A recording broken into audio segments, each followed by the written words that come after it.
Hello, my internet fans. We're here with episode 69 of thank you, of Stat Boy Rants. I am the Stat Boy. I'm the Mikey. I'm the homie. I'm whatever I want to be today. And of course, I'm always Stat Boy approved. Okay. Talking about the wrestling, which is what I do every week on this show. If you haven't been paying attention, well, then you are living under a rock. So, let's start with Monday Night Raw. Big news. Who is CM Punk going to face at Hell in a Cell?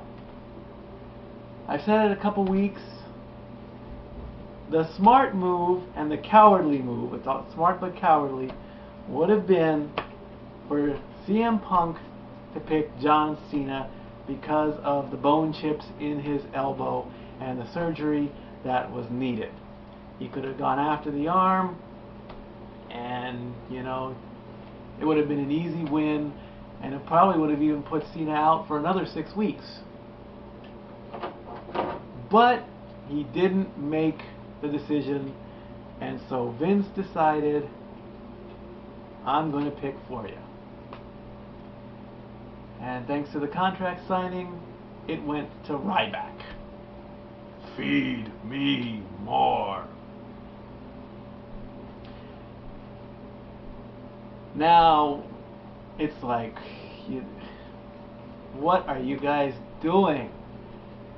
Who has Ryback faced that is worthy enough to put him in a semi-main event or main event or big type match against Punk for the title?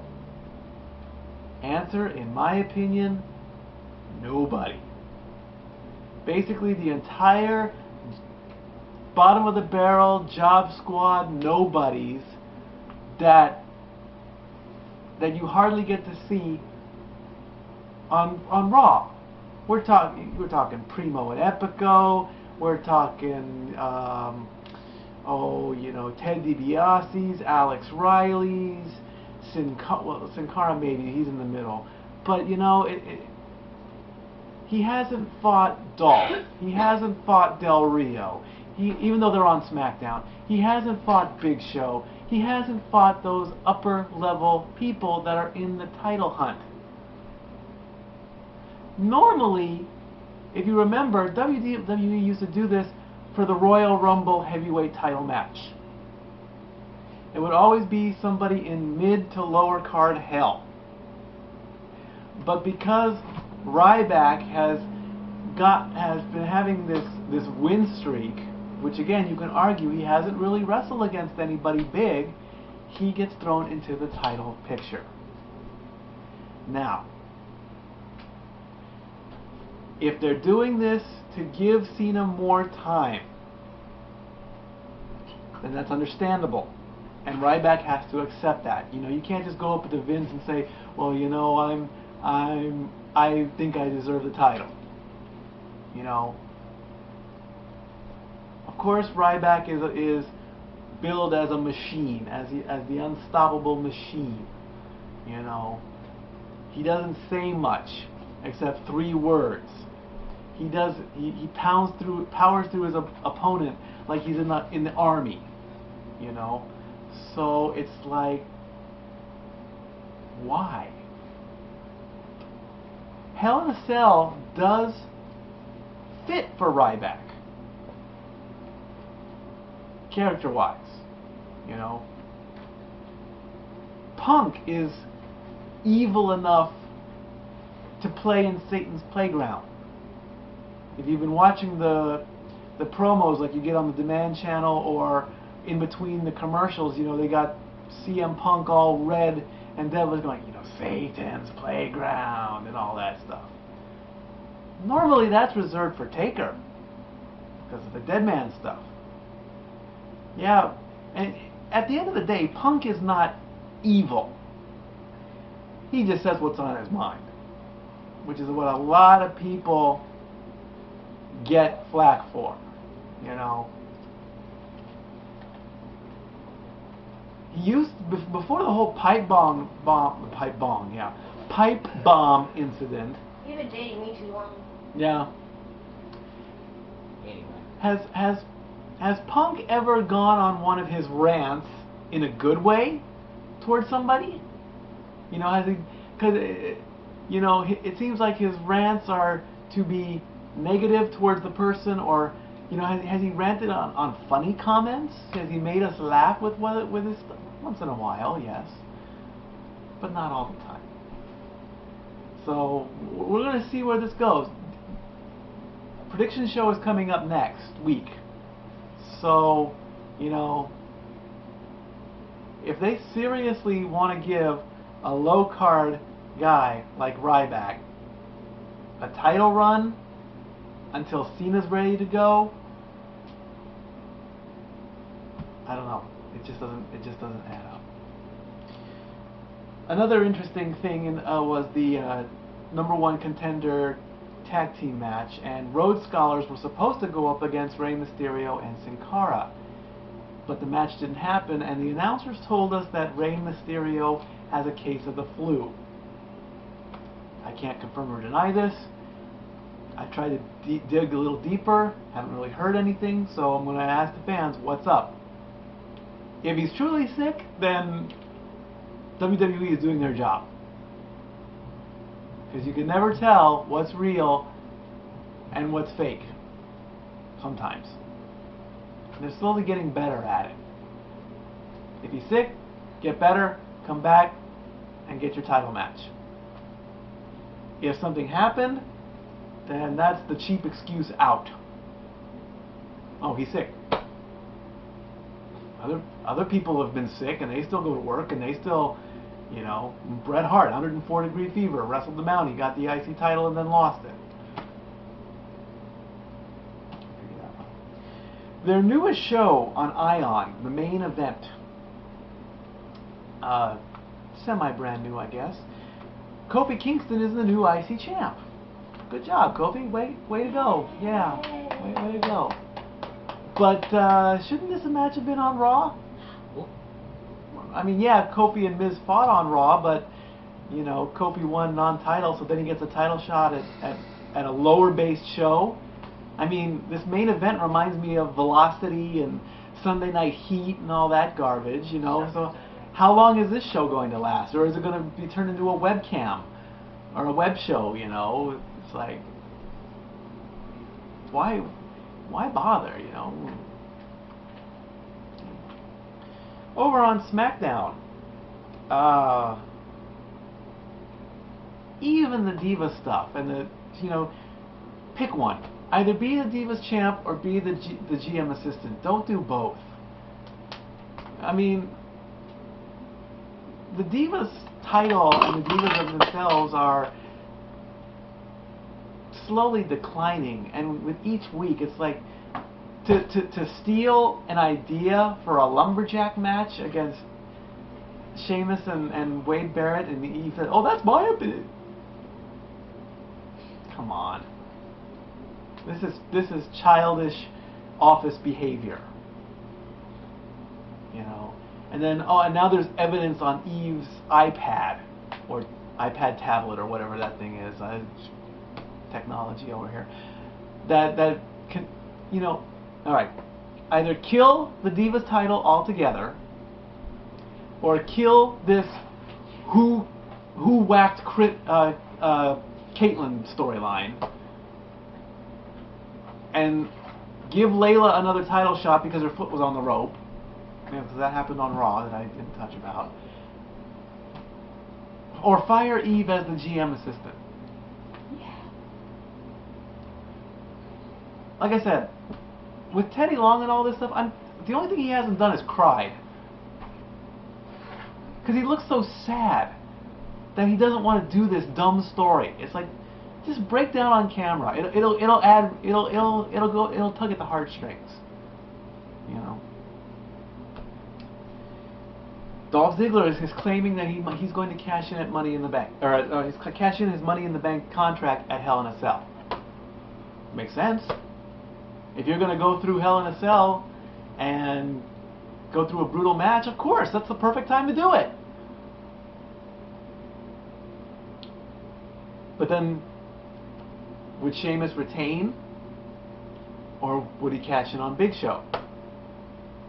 The latter, being trying to cash in on Big Show, if Big Show survives and wins, well, that's a big old no because of the WMD on SmackDown. You know, and again, Big Show is forgetting that Sheamus is Irish, and the Irish-born, they can fight. Kudos to JBL for throwing out a Sheamus reference. He pretty much, or a Finlay reference, excuse me, because he you know, he's Irish. He loves to fight. So did Finlay. Of course, he used the shillelagh in every match. Hey Diesel, what's up? So, like I say, Hell in a Cell is getting closer and closer. You see, it's like WWE is boring me. I had a topic on Facebook on the Statboy Rants page. What does WWE need to do to get better? Where do I start? Anywhere. 1, keep the storylines continuing during the week. Don't, I would say, you know, get rid of the SmackDown roster, and the Raw, you know, keep them going. Let something happen on Raw, let something happen on SmackDown, and keep going with that. Don't make us wait week to week. Let Punk come on SmackDown maybe twice a month and do his pipe bombs there. There's plenty of talent on the SmackDown roster that Punk can go after. You know. Open the gates and let them go a little more, you know, non-PG. You know. Let the ladies dress a little hotter. Yeah, you get the flack from the parents. I get that. Then it becomes a parent issue, and the parents can decide for their kids. Let them sexy it up a little bit, not too much though. Let the matches get a little more extreme. Let the matches get a little bit more brutal. At the first hint of blood, don't come out with a suture kit and a pack of Band-Aids. But again, don't have us see crimson masks every week or even at every pay-per-view. In fact, at the pay-per-views, let them open up because you're paying money to see this stuff. There have been plenty of pay-per-view where they censored stuff like, you know, swearing and you know, TNA and stuff that you wouldn't think of seeing. You know, with the DVDs, you know, you pay $20 to $40 for a DVD. So the DVD should be what you watch on television as you pay for the same price. Don't let the non-wrestling stuff, the reality stuff, when something happens, let that be addressed like it didn't happen. Case in point, Chris Benoit. Let that in. You're never going to forget Chris Benoit. But because the powerful and almighty Vince McMahon with his billions of dollars and billions of dollars says because of what happened he doesn't exist. No. And that's another topic that has been touched on plenty of times, you know. Let the fans get involved more. Take the advice of the fans and don't let the fans go unheard. If you get a lot of people, I mean, yeah, okay, one voice can take down an army, but to make an army you need more than one person. If this is kind of like the 87% thing. If you get a bunch of people that are in agreement to do something, then do it. Because then it's like you don't care. Get rid of the stuff that people don't like. Don't pound it into our throats, i.e. like these shows that have gone away, but don't totally forget about them. You know? Open the copyrights. Let us show our stuff. You know? If we want to use a clip, let us show it. And hopefully the ratings will go up, the fans will get happy, and there you go. The election is about less than 20 days away. Put Obama and Romney in the arena. Live, not by tape. Have the debate in the ring. With what they were doing during the second presidential debate, I thought Obama was going to swing on Romney. Should have. Yes, he should have. But they're both respectable politicians. Well, Obama is. I don't know about Romney. But, you know, now it would have been funny if they got nose to nose, face to face, but they were, you know, pretty good, you know. Let them show up at a show in not a look-alike, you know, not like on SNL or you know, a comedian. I want Barack Hussein Obama, and that is his full name, to show up and promote himself. Because if you think about it, the demographic of WWE could easily be the same demographic for politics. Now, the 18 to 35 or whatever, because eventually the youth have to get out there and vote. The ladies have to get out there and vote. Where do these politicians go? Steel mills, assembly halls, churches, state parks, government buildings, their hometown. Put them in a sports arena, put them at a stadium, put them at a basketball game, put them at a restaurant. Put them in front of a Hooters. Oh, well, Hooters is a bad place because it exploits women. I don't want to vote for... How many Hooters are in the United States? It's a whole franchise. Go to the amusement parks. Obama did. Put him on the late night shows. Obama has been on Leno and Letterman. What has Romney done? This Week with George Stephanopoulos? Who watches that? Face the Nation. I hate those shows because they're just sitting there.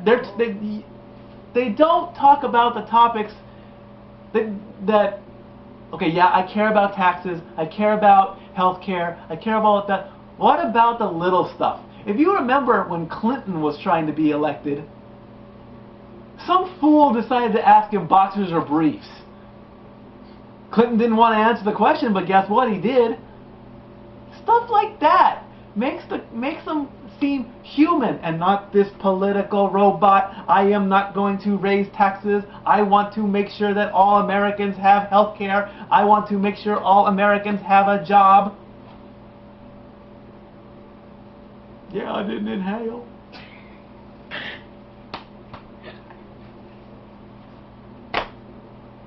I did not have relations. Yes, you did. Yes, you did, Mr. Clinton. And you got through it A-okay. Now let me finish. Let me finish, Governor Romney. Let me finish. I don't want you to finish. I'm the Republican. Anyway. So, that's pretty much all for this week. There's my rant. Keep those comments coming. Keep those topics coming. LBStatKid1977. Get me on Facebook. Get me on Twitter. Hell in a Cell prediction next week. And results show to follow after that. And I'll see you all next week, alright? Stat Boy out.